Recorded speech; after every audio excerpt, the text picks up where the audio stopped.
Is retired FBI special agent and former Minneapolis Division legal counsel Coleen Rowley. Coleen, you heard this government shutdown has just been averted for at least 2 weeks, and it seems that there's going to be a discussion now in terms of how these agents are allowed to operate in places such as Minneapolis.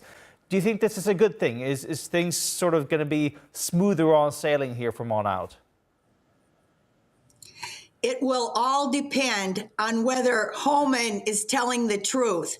He's obviously using his new position as being the new face of ICE in Minnesota, and he does look better than the prior guy, Bovino. He has a kindly grandpa look to him. So it will all depend on whether he is telling the truth about scaling back ICE operations, making them more targeted, accountability for the shooters of these Minnesotans, body cameras, etc. Right now, no one knows if this is going to happen. It also looks like Homan is using these negotiations to pressure Minnesotan authorities to cooperate with ICE.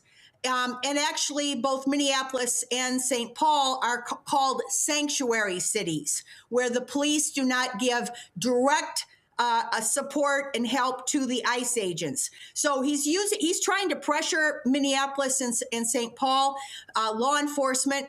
There's really a bad taste on the part of the chiefs of police in Minnesota after you see shootings where Department of Homeland Security exonerates these shooters and does not even allow the Minnesota Bureau of Criminal Apprehension, which has jurisdiction over murder crimes, to even investigate the murders. This really is turned into a police state. We'll see what the Democrats are able to do. Right now, no one knows. From what you know of how these kind of agencies operate, who's sort of telling these agents what to do and how to act? I mean, going around with these masked faces, tear gassing citizens on the streets, even shooting them. I mean, is it Greg Bovino, or does it all come from the White House? You know, 3,000 ICE agents here on the ground, and they've been dressed up like a military with full masking, and most of them did not have body cameras. They were trying to hold cell phones. I think the orders did come from the top.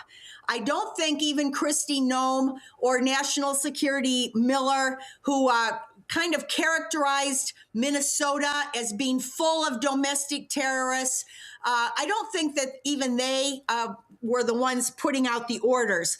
The orders were for numbers of people to be arrested. So the pressure was on ICE, again, not to be targeted. You can't target this way. You wanted thousands of people to be taken into custody so you could say, oh, well, Trump is fulfilling his campaign promise, whatever. Many of the people detained and arrested have had to be released because they were not even illegal immigrants. They were American citizens. And our judges in Minnesota, thank goodness we have really good judges. They are complying with habeas corpus, releasing detainees. One judge, I think he's our chief judge, federal judge in Minnesota, just railed against DHS for not complying with 100 different court orders. This is pretty incredible. And so again, these orders were unlawful.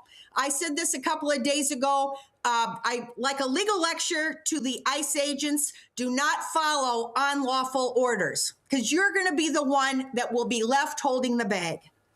Coleen, as a former special agent, when you see these federal agents operating in Minneapolis like this, what do you think about, in terms of how things are operating these days, of allowing these agents to go around and do this? And then you've got individuals such as Greg Bovino basically defending how they operate. The looks of it, again, looked like police state. It looks like these books, these dystopian books that people wrote about a police state, things that we imagined were happening in other countries that did not maybe have rule of law. As I went to law school, I taught FBI agents the constitutional laws, especially Fourth Amendment search and seizure. And then you had people like Bovino and Kristi Noem saying, we don't even need a warrant to break down a home door of a home. And they actually went out in public, completely unlawful. So, this is where we'll see the cosmetic look of it right now, replacing Bovino, who looked like, he even gave a Heil Hitler salute at one point. He was looking like a Nazi impersonator. I hate to say that because I know it's not a popular thing, but it's like he was almost trying to look that way. And now replacing with Holman, who has the grandpa look. I would be skeptical until we see real change, real reform, and definitely a scaling back of the police state ICE operation. Until we see that, I would be very skeptical of what's going on, because the truth is, right, they can use these things for perception to try to say that they've solved it. And at this point, it is not yet solved, and we don't know. Minnesota, was one more thing. Minnesota doesn't even have an immigration problem here, not compared to states like Texas, Florida, even California, states that have much higher proportion. Minnesota doesn't even have the issue here. So it definitely should be scaled back. And if it's not scaled back, that should tell everyone that nothing has changed.